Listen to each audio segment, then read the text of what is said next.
ಧರ್ಮ ಮಾರ್ಗದರ್ಶಕ ಯತಿಗಳ ಆಶೀರ್ವಚನವನ್ನು ಕೇಳಿದ್ವಿ. ಈಗ ವೇದಿಕೆ ಮೇಲೆ ಬಿಳಿ ಬಟ್ಟೆಯನ್ನು ಧರಿಸಿರ್ತಕ್ಕಂತಹ ಸಾಮಾಜಿಕ ಸನ್ಯಾಸಿಯೊಬ್ಬರು ನಮ್ಮ ಜೊತೆ ಇದ್ದಾರೆ. ಅವರೇ ಶ್ರೀ ಮಾನ್ಯ ಸು ರಾಮಣ್ಣನವರು.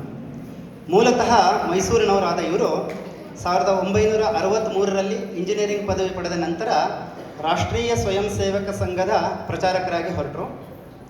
ಸಂಘದ ಕಾರ್ಯಪದ್ಧತಿಯಂತೆ ಗೃಹಸ್ಥರು ಮತ್ತು ಪ್ರಚಾರಕರು ಎಂದು 2 ರೀತಿಯ ಕಾರ್ಯಕರ್ತರು ಸಮಾಜ ಕಾರ್ಯದಲ್ಲಿ ತೊಡಗುವುದಿದೆ. ಪ್ರಚಾರಕರೆಂದರೆ ವ್ರತಧಾರಿ ಧ್ಯೇಯವಾದಿಗಳು, ಬ್ರಹ್ಮಚರ್ಯ ಜೀವನದೊಂದಿಗೆ ಸ್ವಂತ ಸಂಪಾದನೆಯತ್ತ ಗಮನ ಹರಿಸದೆ ತಾಯಿ ಭಾರತೀಯ ಸೇವೆಗಾಗಿ ಜೀವನವನ್ನು ಸಮರ್ಪಿಸಿಕೊಂಡರು.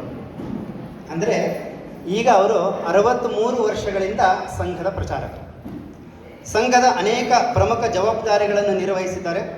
ಅಖಂಡ ಕರ್ನಾಟಕದ ಪ್ರಾಂತ ಪ್ರಚಾರಕರಾಗಿ, ಕರ್ನಾಟಕ ಉತ್ತರ ಪ್ರಾಂತದ ಪ್ರಾಂತ ಪ್ರಚಾರಕರಾಗಿ, ಬಿಹಾರ ಕ್ಷೇತ್ರೀಯ ಪ್ರಚಾರಕರಾಗಿ ಜವಾಬ್ದಾರಿಯನ್ನು ನಿರ್ವಹಿಸಿದ ಮಾನ್ಯರು ಭಾರತ ವಿಕಾಸ ಪರಿಷತ್ತಿನ ಅಖಿಲ ಭಾರತ ಪ್ರಮುಖರಾಗಿ, ಕುಟುಂಬ ಪ್ರಬೋಧನದ ಅಖಿಲ ಭಾರತೀಯ ಸಂಯೋಜಕರಾಗಿ ದೇಶವ್ಯಾಪಿ ಪ್ರವಾಸ ಮಾಡುತ್ತಾ 100 ಮನೆ ಕುಟುಂಬಗಳಿಗೆ ಆತ್ಮೀಯರಾಗಿರ್ತಾರೆ.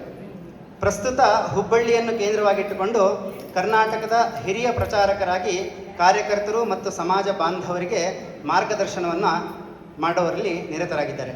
ನನ್ನಂತಹ ಅನೇಕರಿಗೆ ಪ್ರೇರಕರು ಆಗಿದ್ದಾರೆ.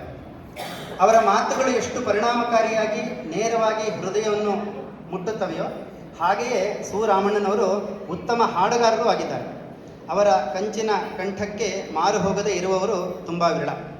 ಮಾನ್ಯ ಸು ರಾಮಣ್ಣನವರ ಉಪಸ್ಥಿತಿ ನನಗಂತೂ ಸಮಾಜ ಕಾರ್ಯ ಮಾಡಲು ಇನ್ನೂ ಹೆಚ್ಚಿನ ಶಕ್ತಿ ನನಗೆ ಸಿಕ್ಕಂತಾಗಿದೆ. ಇಂದು ಅವರ ಪ್ರೇರಣಾದಾಯಿ ಭಾಷಣವನ್ನು ಮುಂದಿನ 30-35 ನಿಮಿಷಗಳ ಕಾಲ ನಾವು ಸವಿಯೋಣ. ಧನ್ಯವಾದಗಳು. ರಾಮಣ್ಣವರಿಗೆ ಧನ್ಯವಾದಗಳು.